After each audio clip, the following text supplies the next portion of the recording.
Well, good evening, friends. Today is Saturday, February 13th, and our Disney story of the night is from Peter Pan, and it's called Pixie Play.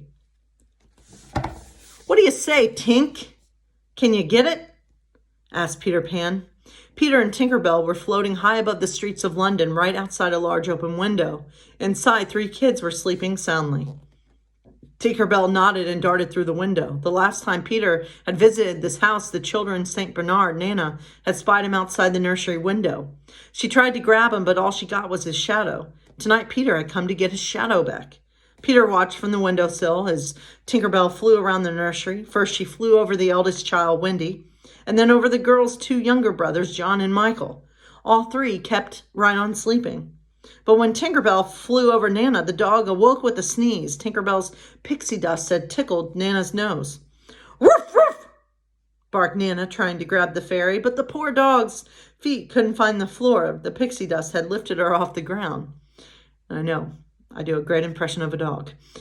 Now Nana was floating around the room. Peter started to laugh. The dog obviously didn't know how to fly. Suddenly, the pixie dust wore off and Nana's paws hit the floor again. With an angry growl, she charged at Peter Pan. "Yikes!" Peter cried, darting back through the window with Tinker Bell right behind him.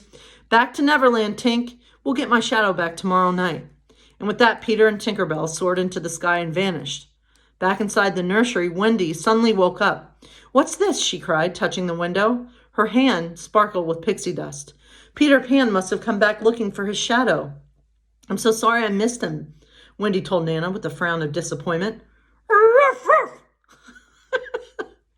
It's kind of fun to do that, said Nana. "Yes, I know," Wendy replied. "Time for me to go back to bed." As Nana licked Wendy's cheek goodnight, Wendy promised herself that she would be ready to meet the remarkable Peter Pan the next time he paid her a visit.